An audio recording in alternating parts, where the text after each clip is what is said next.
Dear humans, this is an adoption campaign, but it's not for me, or Mr. Buttons, or Frank over there. It's for you, humans. This is a call to humans to adopt our movement, to adopt our cause. This isn't just about saving one of us. It's about saving all of us. Thousands of lives, every single day. It's about support for every one of us four, and sometimes not four-legged best friends waiting to meet a best friend of our own. With Best Friends Animal Society leading the charge. Shelter by shelter, city by city. We can save thousands of pets each day. Join us. Together we can save them all.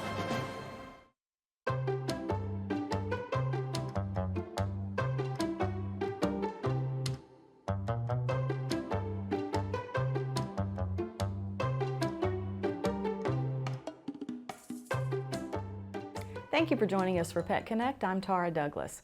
Don't forget that the Feral Dogs of Avondale Mill will be hosting another spay and neuter voucher sale. It's going to be June 13th, so we're getting close to that date.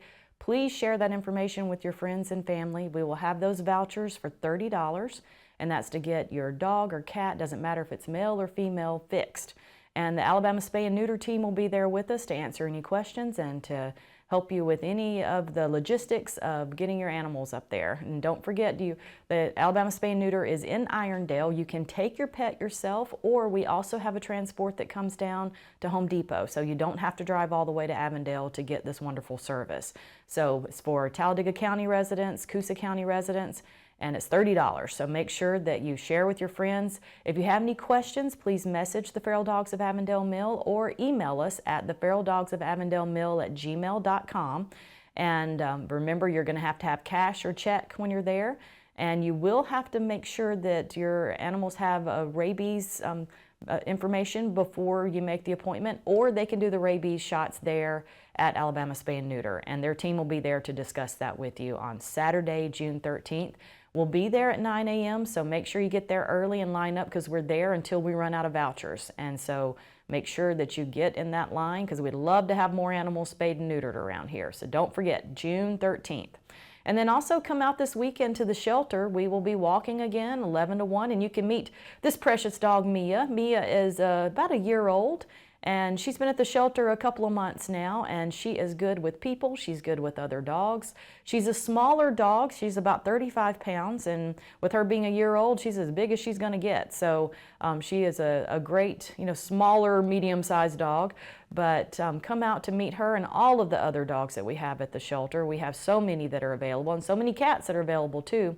And you can meet them any day of the week. Just give the shelter a call and let them know you're coming by. But on Saturdays, 11 to 1, we'd love to have the help to walk all these dogs, because the more we get them out to walk, the happier the dogs are, and the more information we have to get them to rescues or potential homes. So come on out Saturday, 11 to 1. Now, we're going to get to my special guest today. I have asked Leanne Lutz to come on the show. Leanne has a history in photography. She's got a farm with all kinds of exciting animals and stories. We've already been discussing a lot of that, just sitting here waiting to come on the air. So thank you, Leanne, for coming on the show. Thank you for having me. So was photography your vocation? Is that what you did for a living before? I did photography for a while. Okay. I originally started out wanting to be a veterinarian because I've always loved animals. And I changed my major like 8 o'clock in the morning at the University of Alabama because I was like, I don't do calculus at 8 a.m. and I went to art school. So there went my veterinary history, except for that I still do it on a daily basis. I bet you do. Taking care of all the animals that I have. Now, I know that photography is still a passion of yours, Yes. and we'll be showing some pictures of your farm and some of your animals there. But did you end up with all these? Did you grow up with animals, or did you end up because of your love of vet work end up with a bunch of animals? I've just always loved animals. I didn't grow up on a farm. I grew up in Birmingham, and just a little suburban Birmingham, and I just loved horses. There was a farmer that lived across the street from us, and he had a horse that I could ride, and I spent most of my time over there and just took care of all the puppies, and anything I could find out in the woods, I took care of it. So what? Well, here's a horse right here. Which horse is this that we have up on the screen? This is my horse, Shug. She's a registered Arabian, and I am I was playing with her out in the arena, and I don't have anything on her head. I was letting her work as we say at Liberty, where we were getting some communication and relaxation going on before we rode. Okay. And I feel like if a horse can go without anything on its head, that it is going to help build a connection, relaxation, and then you can get together with your horse and have more positive things happen than a wreck. So, absolutely. But as you can see, I'm like, oh, she's beautiful. I need to take a picture. So I do combine my love with photography. I always have my phone and take it out and take whatever pictures I can find. So, out of all of your animals, horses, would that be number one to you, that you feel most connected to the horses and enjoy them? Yes. And you mentioned to me that you felt like communication was number one, and that you didn't need all the gadgets and all the things that people are trying to do. Tell us a little more about working with horses and why you love them so much. Okay. Well, most of the time when you meet someone and you tell them you do horses, they go, oh my goodness, the first thing that ever happened to me is somebody put me on a horse and it ran away, it reared up, it threw me, it did this or that. And over the years that I've been with horses, which was maybe since I was 3, I took a long hiatus, but I started studying horse behavior and more about their psychology, and there were several mentors that helped me understand how horses work. But they're prey animals, and we are predators, and they are like as it was put to me one time, they're like a 1,200-pound bunny rabbit or a deer. Their instincts are razor sharp. They're going to move before you even know what happened, and you don't have the reaction time that they do. They're running purely off of instinct. We can sometimes think. So what I try to do, what I try to do in my horsemanship is just pay attention to the behavior of the horse, see how it's acting before I go put my leg over the top of it, because I'm not the youngest person in the world anymore, and I don't bounce well. Well, I imagine a lot of people do get, and they do. I've seen people's patients that get seriously injured with horses a lot. But if you have that communication, I would imagine that would limit that happening, basically. It does, and you cannot. There is kind of a myth out there that you can desensitize a horse and get them prepared for every situation there is, but you're never going to know what's going to jump out of the woods or come out of the arena or what loud noise. You're not going to know what is going to spook them. But if they rely on you for information and partnership and safety, then they're going to be more amenable to doing what you would like for them to do from a place of relaxation and communication. There you go. And building that relationship with the horse. Yes, and it's not like a best friend. Horses are herd animals, and they operate on a hierarchy of needs. You know, food, safety, comfort, play, and they will go through that. But if you're not in the right place at the right time, you might get run over by a herd member who's afraid of another herd member.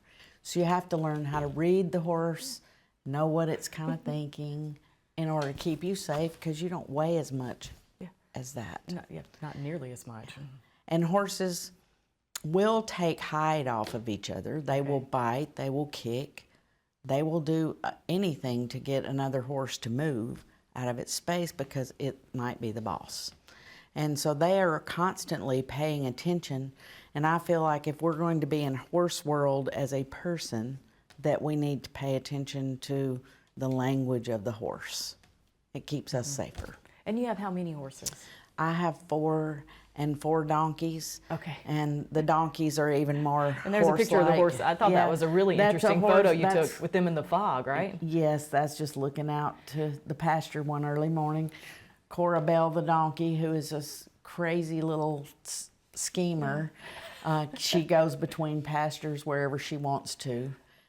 and the other is a horse. So, I don't know much about donkeys. How different is it working with donkeys versus horses? Is it completely different, or do you have some of your horse knowledge that flows over to a donkey? Well, I've heard, and I don't have that much experience with donkeys until the last maybe 5 years. Okay.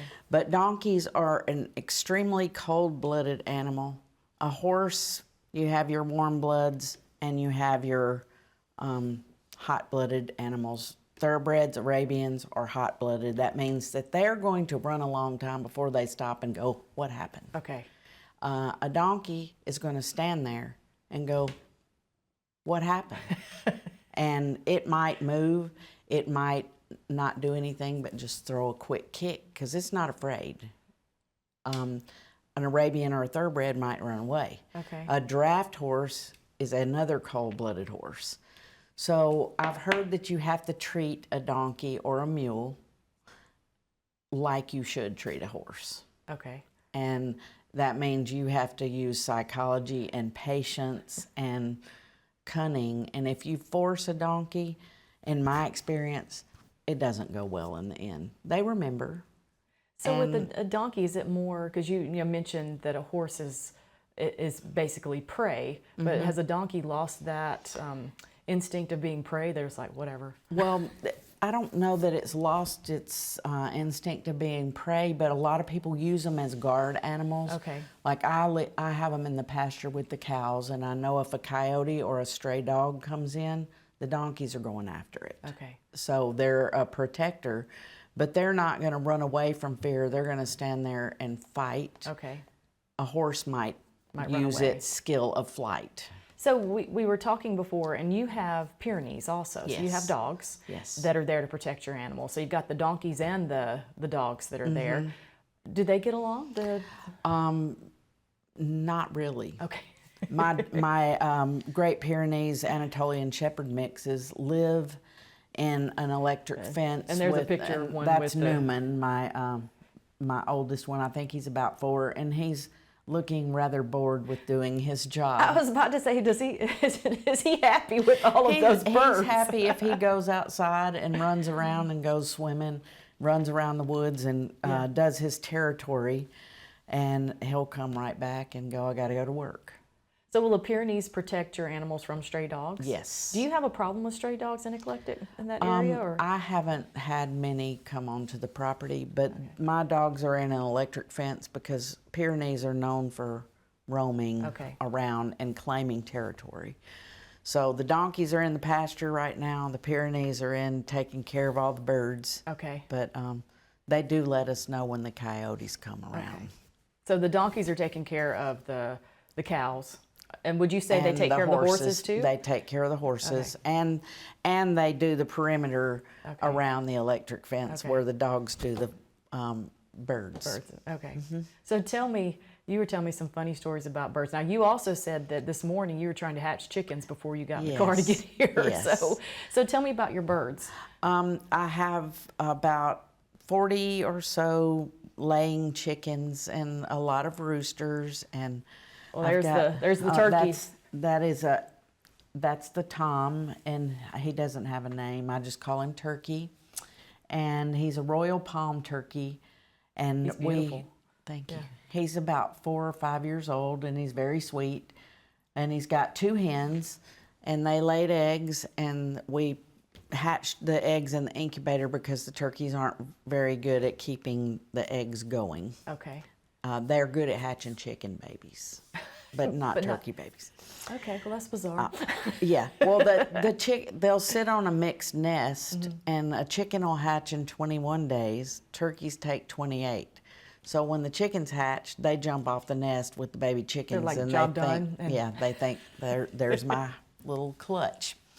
So we did hatch out 2 turkey babies, and you have to keep them inside so they'll be safe. Okay. Because when it rains, they might turn their little beaks up to the sky and drown. But I've not figured out the way to grow baby poults, which is what you call a turkey. Okay. Well, I hope you figured out, because you've got some baby turkeys right now. Yeah, we don't have you? 2, and so far they're a week and a half old, and they have learned to eat from baby chickens, who are also in the box with them. Okay, so the chickens are definitely They're good teachers. ruling the roost, aren't they? Yes, the chickens do. And we have fresh eggs, and we don't eat the chickens, although we have tried. I don't find them to be very tasty. Okay. So, Well, it sounds like you've got a lot of interesting things going on around the farm. You have goats too, right? yes. And there's a picture of one of your cows. That is Caretta, and she is about a month and a half old, and she's part dairy cow and part Hereford. Okay. And we got her from the local dairy down in Eclectic at Blue Ribbon Dairy. Okay. So, Well, and there's your. and that is Godey. This is one day. It's the morning after she kidded these two little girls. The one on the left, her name is Gotessa. Okay. And the one on the right is named Goldilocks. Okay. Well, I'm glad you're keeping the goat theme in the names. Yes, and so Godey had them in the middle of a rainstorm. Of course you did. Yes. What else would they do? And a goat's not going goats- to make your life easier, I don't think. No, they're not, and they're into everything, and they're destructive, and they just make you laugh. Okay. Well, it's good they make you laugh instead of cry as they're being destructive. So they do the little baby goat in pajamas routine around the farm. Well, So okay. Well, that's. I'm sure you might have seen that on Facebook. I have not, but we can recommend it to everyone. It's good. Well, thank you so much for coming on the show. It was fun to talk about all your animals. And Leanne also offered, I don't know if she remembers, to come out and take some pictures of the animals at the shelter. So Yeah. I love your photos. I mean, it Thank looks you. beautiful of all your property and your animals. So thank you for sharing all that with us. And Thank you.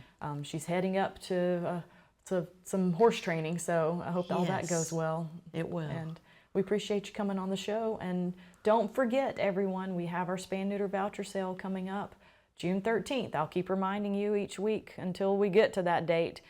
$30. So make sure to please share with your friends and family. And if you have any questions, contact the Feral Dogs of Avondale. Don't contact the shelter or PetSense where we're having the voucher sale. They don't have all the information. So make sure you call us, or you can also call Alabama Spay and Neuter if you have any questions. And come out to the shelter to meet Mia. We would love to find her a home. And so she is that sweet dog in the picture there. So come out and meet her, meet all the dogs that are available, and we would love to see you this Saturday. Thank you so much for joining us for Pet Connect, and we will have more Daybreak after these messages.